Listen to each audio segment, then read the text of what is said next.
Continuamos con el tema riesgos y oportunidades del marco regulatorio y tributario en la gestión de criptoactivos. José Manuel Gómez, abogado egresado de la Pontificia Universidad Javeriana, con doctorado en educación en la Universidad de La Salle de Costa Rica, especialista en banca de la Universidad de los Andes y en derecho laboral de la Pontificia Universidad Javeriana. Ha realizado estudios de desarrollo gerencial en la Universidad de los Andes. Desde hace 20 años, en su ejercicio profesional, ha adquirido una amplia experiencia en el manejo de derecho comercial y financiero. Actualmente es vicepresidente jurídico de la Asociación Bancaria y de Entidades Financieras de Colombia, ASOBancaria, encargándose de la Secretaría tanto de la Junta Directiva como de la Asamblea General de Accionistas, coordinando y dirigiendo un grupo de abogados que manejan la conceptualización jurídica de la entidad. En el campo de la docencia es y ha sido catedrático en títulos valores y derecho romano en la Pontificia Universidad Javeriana, contratos bancarios en la especialización de Derecho Comercial de la Universidad de Caldas en Manizales y de Derecho Financiero en la especialización de Derecho Comercial en la Universidad Autónoma de Bucaramanga. Adelante. Un saludo a todos, gracias por estar acá en este evento, acompañado además del doctor José, a quien conozco hace más de 35 años, estábamos haciendo la cuenta, 15, antes de que muchos de ustedes nacieran. Nada, pues ciudadano y ejecutivo del sector financiero durante más de 35 años, en fin, experiencias diversas, pero para los efectos de esta conversación, pues yo quisiera enmarcar, doctor José, agradeciéndole una vez más su asistencia. Oyendo ustedes la trayectoria, el recorrido, pues podrán confirmar que el doctor José Manuel es una autoridad en el sector, no solamente desde el punto de vista profesional, sino académico. Quería ambientar como la conversación de todo este ciclo con unas cifras que mencionó el superintendente financiero en la convención la semana pasada, en relación con el tamaño de nuestro mercado de crédito. Que me parecieron relevantes en función de lo que todavía está por recorrerse. Comparativamente con economías que son comparables, la profundización del mercado del crédito en Colombia es aún pequeña. Tenemos muchísimos pasos para crecer. Quería empezar esta conversación oyendo sus apreciaciones frente a eso. Gracias, Luis Fernando, y gracias a Ciclo de Riesgo por la invitación y a todos ustedes. Luis Fernando me acaloró nomás con la pregunta, me tocó quitarme el saco inmediatamente. Bueno. Y espere las que siguen, o sea, esa fue la fácil. No, la verdad es que siempre hay un camino por recorrer. No podemos decir que la bancarización y la inclusión financiera es 100% en el país. Pero hay varios aspectos que pueden profundizarse y que pueden mejorar para ayudar en ese camino. Por ejemplo, el tema de las garantías. Tanto las garantías del Estado a través del FNG o el FAC o las garantías mobiliarias, y resulta que las garantías mobiliarias no están siendo utilizadas de la mejor manera como uno quisiera. Se están utilizando muchos vehículos, pero si pudiera profundizarse mucho más, por ejemplo, en intangibles y en esquemas diferenciales, por supuesto que sería mucho más grande las posibilidades de crédito que se pudieran dar. Y en esa lógica, ¿qué cree usted que debería mejorarse en el proceso de originación de crédito para que al final del ciclo pueda existir una recuperación más efectiva? Por ejemplo, hay un tema interesante que tiene mucha actualidad, que es el tema del Open, tanto Open Banking como Open Society o Open, digamos, abrir toda la información de todas las entidades y de todas las empresas, tanto públicas como privadas. En la medida en que una persona no tenga un puesto fijo en donde pueda acreditar, por ejemplo, unos ingresos permanentes, pero pueda acreditar que sí está pagando unas obligaciones periódicamente porque paga su teléfono, porque paga los servicios públicos, porque paga el arriendo, tiene un flujo de caja, pues en esa medida es mucho más fácil facilitarle el financiamiento. Entonces, si esos esquemas como el que se aprobó en el Plan Nacional de Desarrollo tienen una buena implementación en donde por supuesto tienen unos retos también importantes en materia de seguridad, en materia de estándares, y recuerden ustedes la ley 1266 y la 1581 que establecen unas obligaciones a quienes manejan los datos. Entonces, en la medida en que haya seguridad en ese manejo de los datos, pues habrá posibilidades también de crecer en cuanto al financiamiento. Por ejemplo, ese es un esquema fácil que, digo fácil, pero no es tan fácil por todos los esquemas que hay que implementar, pero sería un esquema que ya va en camino, que simplemente hay que desarrollarlo. Perdóname, aprovecho para meter un pie de página en relación con los estándares de seguridad en la información sensible. En estos días conversábamos alrededor de lo que significaba, por ejemplo, en la reforma a la salud, el avance que podría significar tener una interoperabilidad, que los pacientes no tengamos que contar nuestra historia clínica en cada consultorio que visitamos. Eso genera indudablemente muchas oportunidades, pero también muchos riesgos que se mitigarían si se recuerdan y si se aplican los principios de leyes estatutarias en relación con el habeas data como garantía constitucional, e indudablemente si se encuentra la forma de que la información se traduzca en conocimiento, pues indudablemente va a ser benéfico en todos los frentes en los que se administra. Para usted, por supuesto, para mí, el tema de la información médica puede ser complicada, ¿no? Para los demás, si para unos más que otros, ¿no? O sea, sí. Y otra nota de pie de página, el tema de la interoperabilidad, por ejemplo, facilitaría muchísimo las conciliaciones de cuentas entre los aseguradores en el sector de salud y los prestadores, algo que es relativamente elemental. Y perdónenme la discreción, es que cuando estuve en la superintendencia de salud, yo que he sido banquero toda la vida, sufrí mucho porque no entendía cómo no estaban conciliadas las cuentas. Es que las CPS nos deben 11, ¿cuáles 11? Les debemos 6, y aquí no hay contadores, no hay representantes legales, no hay revisores fiscales, no hay interoperabilidad, y pues tiene sin duda el sector financiero mucho ejemplo para dar en otros sectores alrededor de lo que ha significado ser pionero en muchas cosas. Oían en una conversación esta mañana que hay muchos de los avances, desafortunadamente hemos tenido que llegar a ellos por cuenta de que la norma nos obliga. Hay otros que han sido de generación espontánea, pero bueno, no nos desviemos del centro de la conversación. Hablamos también esta mañana, doctor José, de lo que significa, y resumo, la casi ya ley dejen de fregar. Cuéntenos su opinión del tema. Digamos, esa ley, muchos han dicho que es una ley muy complicada. El tema es que al principio, como estaba presentada, era una ley que solamente aplicaba al sector financiero. Como se va a expedir y como salió del Congreso de la República, que tiene todo el sentido, tiene que ser una ley que sea universal, no solamente para los que cobran en el sector financiero, sino también para los que cobran por el sector comercial, el sector industrial.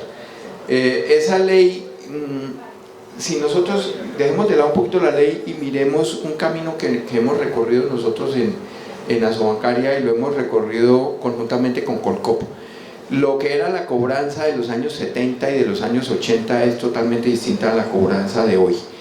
Y nosotros hemos recorrido desde el gremio financiero, hemos recorrido un camino en donde estamos pensando y estamos buscando acercarnos a los clientes en esta etapa tan difícil, acercarnos con empatía, acercarnos con colaboración, acercarnos con entendimiento, acercarnos por comprender cuál es la situación por la que está atravesando el cliente para poderle colaborar, porque en últimas un cliente satisfecho es un cliente que va a ser permanente en las entidades.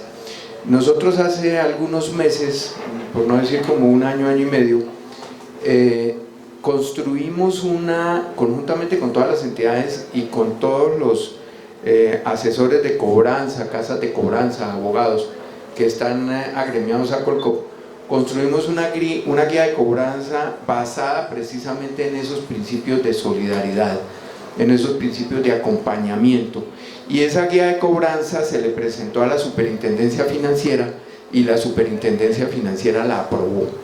Si ustedes miran esa guía de cobranza, no es una guía de cobranza en donde se busca es cobrarle al cliente, hay que cobrarle todos los días, hay que cobrarle de esta manera, no, es una guía de cobranza en donde lo que se busca precisamente es entender al cliente, acompañar al cliente y tratar de salir con el cliente en la mejor condición para los dos. No es la entidad financiera buscando salir bien así el cliente quede muerto. Es una búsqueda de caminar conjuntamente en el momento difícil de ese cliente. Me parece muy interesante que todos ustedes conozcan esa guía de cobranza, está en la página web de la asociación, está creo que en la página web también de Colcop. Y lo interesante fue que la superintendencia financiera, que ustedes saben que es muy estricta en esos análisis, la estudió, la analizó y la aprobó. Y de alguna manera el proyecto de ley del que mencionaba ahora Luis Fernando está buscando también eso, que no se haga una cobranza arbitraria, que no se haga una cobranza con esquemas que no sean empáticos. Lo que pasa es que a veces no es tan fácil ni tan conveniente unos horarios como los que establece la ley, porque incluso hay personas, por ejemplo, que de 7 de la mañana a 7 de la noche no están disponibles porque tienen algún puesto, algún cargo que no les permite utilizar el celular, por ejemplo, porque trabajan, qué sé yo, en alguna empresa que se los impide. Pero hay mecanismos que se pueden utilizar y que deja abierta la puerta también la ley para que con un acuerdo podamos llegar a un esquema de cobranza diferencial. El proyecto tiene al final un esquema que amplía su espectro no solamente a la cobranza, sino que en tercero o cuarto debate le incluyeron que todos esos mecanismos y todas esas disposiciones también aplican para las relaciones comerciales.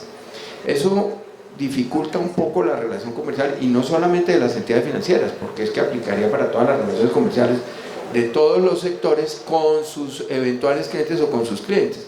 Entonces no me puedo acercar a él sino en determinados horarios. Eso es una cosa un poco dificultosa, pero hay que entender cuál es la finalidad de la ley y comprendiendo eso podemos buscarle también el camino a esa ley y buscarle el esquema para manejarlo en beneficio del cliente y en beneficio del acreedor, no solamente de las entidades financieras, sino de todos los sectores.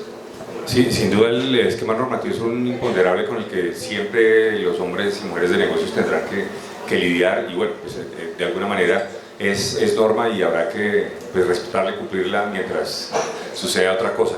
Pero me recuerda su apreciación algo que pues, es un principio cardinal en el sistema financiero desde hace mucho tiempo, que es el conocimiento del cliente, el Know Your Customer, que no sé por qué terminó eventualmente restringiéndose solo a temas de prevenciones de actividades delictivas, lavado de activos, financiación de terrorismo, cuando el principio de conocer el cliente debería llegar hasta las esferas en que ese cliente moroso es conocido por la entidad que le presta de tal manera que sepa el acreedor cómo cobrarle y cómo recuperar mejor, porque fue su deber desde la originación conocerlo, no solo para prevenir lavado de activos, sino para conocer integralmente a su cliente. Pero perdón Luis Fernando, yo lo interrumpo porque en la guía de cobranza que ustedes pueden analizar, precisamente uno de los esquemas es ese: conozcamos al cliente desde el comienzo y que el cliente nos conozca también desde el comienzo para saber cómo es el esquema de cobranza que vamos a adelantar, para que no lo sorprendamos a la mitad del camino. Entonces es una relación sincrónica y es una relación muy equilibrada, ¿no? De acuerdo, nadie podría decir que es asimétrica. Quería retomar uno de los temas que no quiero que pase tan tangencialmente, que es el de las garantías mobiliarias.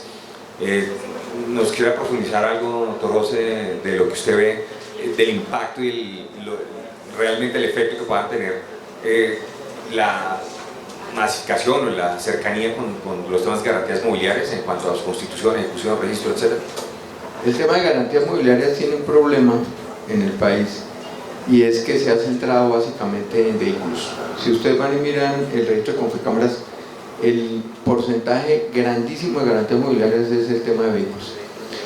Y otro problema es el desconocimiento de las garantías mobiliarias. En algún viaje que hice a alguna parte del país, le pregunté a un juez de esa zona, que no era una capital de departamento, sino un pueblito, Y dije, bueno, ¿y aquí cómo se manejan las garantías mobiliarias? En el juzgado usted dijo, yo sí he oído hablar de esa ley, pero no, por aquí no. O sea, ¿cómo puede ser posible que un juez no conozca la ley de garantías mobiliarias? Cuando los jueces son parte importante de la ley en todos los aspectos.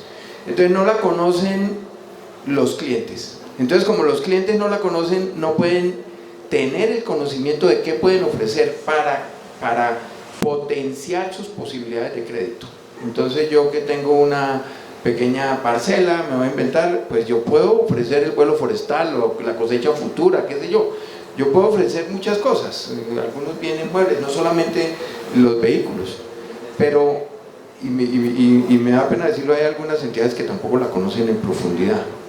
Entonces vale la pena, por ejemplo, profundizar en los esquemas de la contratación de las garantías mobiliarias para que las mismas entidades que financian conozcan esos mecanismos de garantías mobiliarias y que conozcan, digamos, la posibilidad que tienen en la cobranza. Es que las garantías mobiliarias tienen unas posibilidades en la cobranza totalmente distintas a lo que estamos acostumbrados. Por ejemplo, ese tema del pago directo es un esquema que no existe en la cobranza normal, en donde yo, que soy el acreedor, simplemente voy al juez y le digo, esta es la garantía, por favor, ordénele a la autoridad que me la entregue. El juez se la quitan y se la entregan al acreedor. Eso, por ejemplo, genera una facilidad. Entonces dicen, uy, pero qué cosa tan terrible. No, genera una facilidad para el deudor, porque el acreedor entiende que tiene una garantía que va a ser fácilmente liquidable, la puede convertir fácilmente en dinero. Entonces, si la puede convertir fácilmente en dinero, pues es mucho más fácil el otorgamiento del crédito. El riesgo es mucho menor. Si yo tengo una garantía en la que me va a demorar en la cobranza 3 o 4 años, y en algunos casos he visto, y ustedes lo conocen, 17, 18 años de cobranza en una entidad financiera en donde estuve trabajando hace algunos años, se llevaba 17 años cobrando una obligación que tenía una garantía hipotecaria. 17 años, eso, pues imagínense un acreedor que presta con ese riesgo de que se le demore la recuperación de 17 años, pues es un riesgo demasiado grande. En cambio, si hay una garantía líquida, pues yo sé que sí, que yo miro con mucha mayor benevolencia a un cliente riesgoso, porque tengo la garantía, y la garantía va a ser líquida. Pero si tengo una garantía que me demoro 17 años en volverla líquida, pues yo miro más bien al cliente y analizo solamente el riesgo del cliente por su flujo y qué sé yo.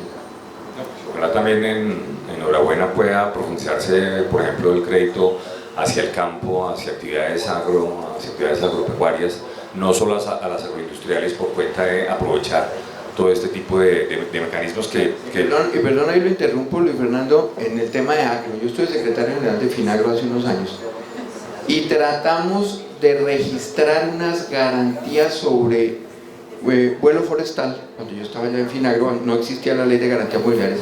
Tratamos de registrar una garantía sobre vuelo forestal y unas garantías sobre cosechas futuras. Entonces fuimos a la Cámara de Comercio y nos dijeron, no, aquí no, porque el señor no es comerciante. Entonces no la puede registrar en la Cámara de Comercio. Fuimos a la oficina de registro, no, aquí tampoco, porque es que aquí registramos son hipotecas, pero usted lo está registrando es como una prenda, eso no es de aquí. Con las garantías mobiliarias existe esa posibilidad, no se usa.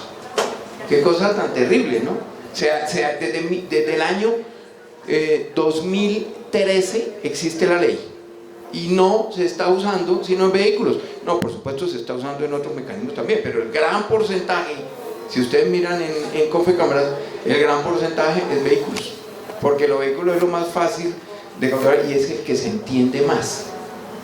No, y hay cosas, yo dejé de ser presidente de Fibraria hace 6 años, tal vez, un poco más, y guardo hoy como la misma sensación de hace 6 años de que en muchos temas avanzamos muy lentamente. Además, con un comentario editorial, y con eso termino, Beatriz, cuando uno habla de riesgo, pues también habla de innovación, de hacer algo distinto, de asumir el riesgo. ¿Y de quién se espera que asuma el riesgo? Pues de profesionales como nosotros. En muchas conversaciones uno habla, no, es que la incertidumbre, nada de incertidumbre. Pues bienvenida la incertidumbre, En la incertidumbre es donde podemos gestionar riesgos, porque qué tal que todo fuera cierto, qué tal que no hubiera riesgos, qué tal que nosotros profesionales esperemos que no haya incertidumbre para hacer algo. Pues la verdad creo que eso no es lo que espera el país de nosotros. Entonces con esto, doctor Manuel, Nadie se casaría, por ejemplo. ni se divorciaría tampoco. Entonces, muchísimas gracias nuevamente por su presencia, su acompañamiento, su confianza hacia la revista. Beatriz, muchas gracias a ustedes por su asistencia y que tengan buena tarde. Muchas gracias a todos.